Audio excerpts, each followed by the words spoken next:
A terrifying experience in a mental hospital. Some memories are so vivid that they are impossible to forget, no matter how many years pass. A young girl shared her terrifying experience in a mental hospital when she was just 13 years old. At such a young age, she faced horrors that words could hardly describe. At that time, she was going through a very tough period in her life. Separated from her family, she felt lost and alone. All of the negative emotions gradually built up, leading to an overwhelming psychological breakdown. She decided to confide in her therapist about her suicidal thoughts. This revelation led the therapist to inform her foster parents, and before long she found herself being admitted to a mental hospital for treatment. Upon arriving at the hospital, she did not receive the warmth she had hoped for. Instead, she encountered cold indifference and a lack of understanding. She was placed in a special ward for patients with serious mental health issues. It was here that she met another girl who would become the central figure in a story that she would never forget. The room she was placed in had a stark, white bed and a small window through which faint light streamed. Everything was dark and quiet, the silence broken only by the occasional sound of a door creaking. The girl who would share the room with her was lying motionless in bed, eyes closed as if in a deep sleep. At first, the girl paid little attention to her new roommate, but when the young girl began speaking, the other girls started to respond. "Hi, I'm—" the girl's name. "I just got here. I'm here because of some psychological issues," the new girl explained. "Why are you here?" The girl across from her opened her eyes slowly, stared at her with an intense gaze, and then said in a cold, eerie tone, "I'm here because I want to kill you." Her voice was calm, almost detached, as if she were speaking about something trivial. A chill ran down the newcomer's spine. It was not a joke. This was a direct and disturbing threat. The girl didn't know what to think or how to react. Was she imagining things? Was this girl dangerous? Her heart raced with fear. Panicked, she quickly went to find a nurse, thinking that maybe the other girl needed help. When the nurse entered the room, the girl spoke, her voice shaking. "She told me she wants to kill me," she stammered. The nurse didn't react immediately, but her expression shifted. She looked at the girl in the bed, and the words she spoke next were enough to freeze anyone in place. "You need to move her to a different room. Don't go near her," the nurse said, her voice filled with uncertainty. It was clear that something was deeply wrong. The young girl was immediately moved to another room. She couldn't shake the fear that the girl in the original room might still be a danger to her, even in another space. She spent the night in a cold sweat, unable to stop thinking about the chilling words of her roommate. Was it all just a joke? Or was there something truly sinister about the girl who had made that threat? This event remained one of the most terrifying moments of her life. Years later, she would reflect on the situation, but even then she couldn't explain the sense of dread she felt in that dark room with a stranger who seemed so eerily calm while uttering such a terrifying statement. The memory of that night would haunt her forever. This story is not just a warning about the complexities of the human mind, but also a reminder that sometimes the people we encounter in life, even in seemingly ordinary situations, may carry secrets and mysteries that are beyond comprehension. The young girl would never forget that night, that dark room, and the unsettling presence of the other girl who had made that chilling threat. A ghostly encounter in the hospital. A nurse from the past. In 2009, a man was lying in a hospital bed, recovering from a series of severe septic fevers brought on by a bacterial infection. It was one of those hospital stays where the hours seemed to drag on endlessly, as he was hooked up to IVs and antibiotics, his body exhausted from the toll of the infection. It was a rough time, and the loneliness of being alone in a sterile, quiet room only added to the discomfort. One evening, as he was lying in bed, flipping through late-night TV channels to distract himself from his pain, something unusual caught his eye. He glanced toward the door, and there stood a nurse. At first glance, she appeared perfectly normal, just another member of the hospital staff coming to check on him. But there was something odd about her. She was dressed in an old-fashioned nurse's uniform, not the modern blue scrubs the hospital staff typically wore, but an antique white gown with a bonnet and a red cross on the front.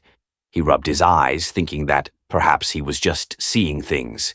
But when he looked again, the nurse was still there, standing at the doorway with a serene smile on her face. She raised one finger to her lips in a gesture that could only mean one thing. "Shh," as if signaling him to be quiet.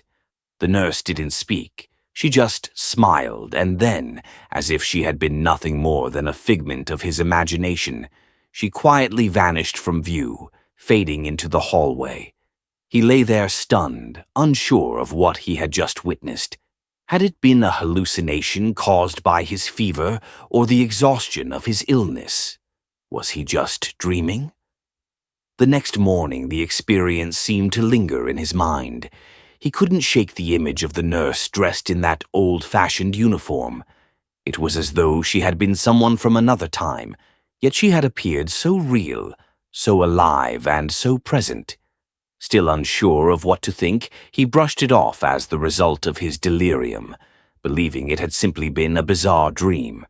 However, as he was being discharged from the hospital a few days later, he was wheeled through the hospital's lobby when something unusual caught his attention. He passed a display case that held photographs from the hospital's past. There, among the photos of old staff members, he spotted a nurse dressed exactly like the one he had seen the night before. The same white gown, the same bonnet, the same red cross. It was unmistakable. He stopped in his tracks and stared at the photograph. His heart skipped a beat as the reality of what he was seeing began to settle in. The nurse in the photograph was not from his time. She was from a different era, likely decades before. He had seen her, or at least her spirit, in the flesh. The realization hit him hard. The woman he had encountered in his hospital room had been a ghost, a nurse who had once worked at the hospital long ago. As he sat there, digesting this newfound understanding, he felt a strange sense of comfort wash over him. It was almost as if this spectral nurse had come to check on him, to make sure he was okay, to watch over him during his recovery.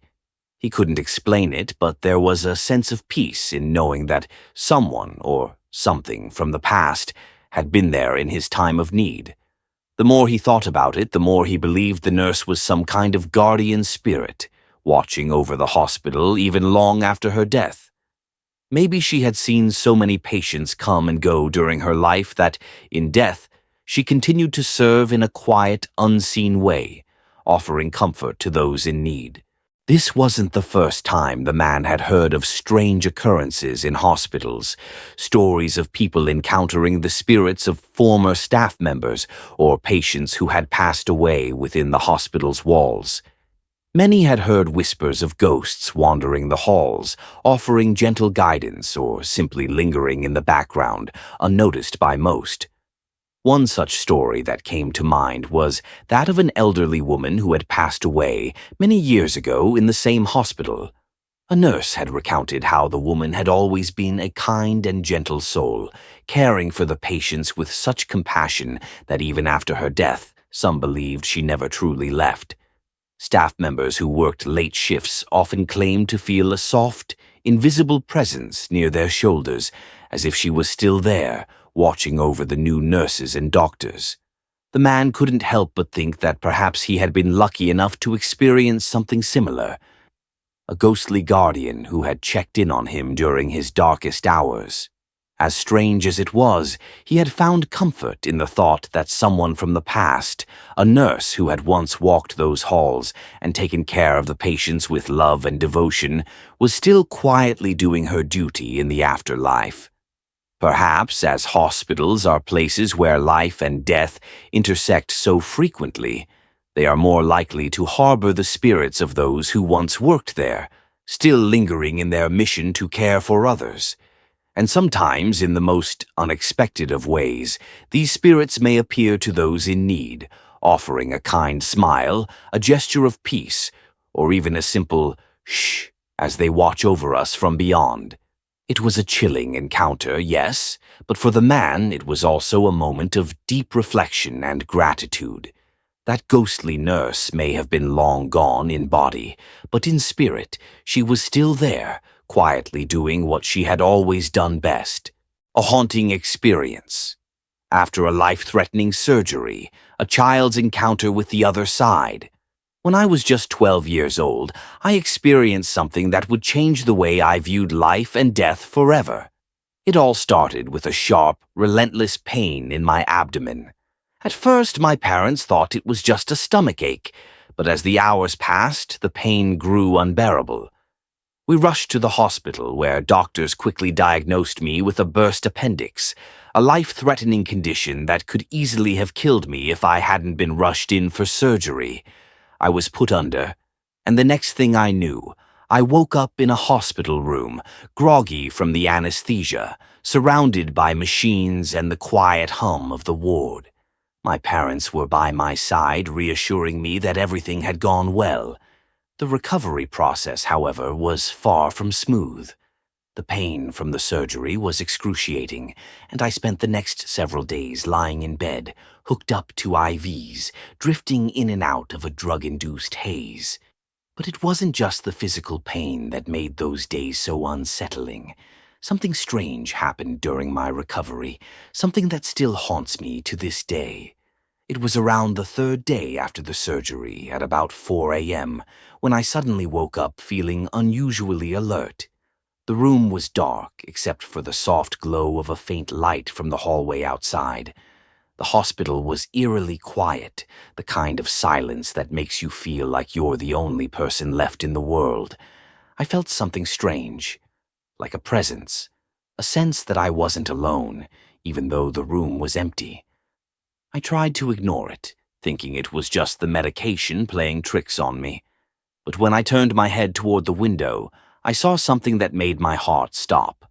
Outside, in the pouring rain, there was a woman standing just beyond the glass. Her face was obscured by the rain, but I could make out her features, pale, disheveled, and unnaturally still. It was strange because the rain seemed to be washing her face away, as if she were made of the same mist and water, her features blurring with each drop that hit the glass. But what was even more terrifying was the look in her eyes. There was something haunting about her gaze, like she was staring right at me, yet she wasn't alive. She looked like a ghost. I tried to convince myself it was a trick of my imagination, the result of the painkillers or perhaps the dim light playing with my perception. But then she opened her mouth, and I heard a sound that made my blood run cold, a high-pitched, muffled scream, like she was in agony or begging for help. Her mouth stretched wide, and the scream echoed in my ears, though it didn't seem to come from her directly. It was as if it came from the very walls around me, reverberating through my bones. The fear that coursed through me was overwhelming, and in that moment I couldn't move. I felt paralyzed, as though something inside me was shutting down. The next thing I knew, I blacked out. Everything went black, and I lost all sense of time. When I woke up again, the woman outside the window was gone, but the terror I felt lingered. My heart was racing, and I couldn't explain what had just happened. It felt too real to be a dream, too vivid to be the result of medication. But I didn't want to believe it. I tried to tell the nurses what I had seen, but they just brushed it off, saying it was probably a side effect of the drugs or just a nightmare from the trauma of surgery. A few days later, as I was preparing to leave the hospital, I asked one of the older doctors about the room I had been staying in. He was a quiet man, someone who had worked there for many years, and I wasn't sure if he would even entertain the idea of ghosts. But when I mentioned the woman outside the window, his expression changed. He looked at me with a solemn face and, after a long pause, he said something I'll never forget. "You saw her, didn't you? The woman who died in that room." I was taken aback. "What do you mean?" I asked, my heart skipping a beat. He nodded, his eyes heavy with something that seemed like sorrow. "There was a patient who passed away in that room a few months ago. It was a sudden, tragic death. I'm sorry you had to experience that, but it's not the first time something like this has happened. I couldn't believe what I was hearing. He didn't give me many details, but the look on his face told me everything I needed to know. I wasn't imagining things. What I had seen, the woman in the rain, her scream, she had been real in some way. She was a spirit, a presence tied to that room, perhaps never able to move on. From that day forward, I couldn't shake the feeling that there was something more to life than we could understand, something beyond the physical world that we live in. Was the woman's soul still lingering, trapped in that hospital room, forever connected to the place where she had passed away? Or had she come to warn me, to show me the fragile line between life and death? The experience changed me. It left me with a deep sense of respect for the unknown, for the possibility that there are forces beyond our understanding, forces that we can't see, but that are always with us, watching, waiting. And even though I recovered from the surgery and went on to live a full, happy life, I'll never forget that night, the woman outside my window, the scream that echoed in my ears, and the unsettling realization that death is never truly the end. To this day, I can't explain what happened in that room, but I know that sometimes, in the quietest moments, when the world feels still, the veil between the living and the dead can grow thin. And perhaps, for some souls, they never really leave.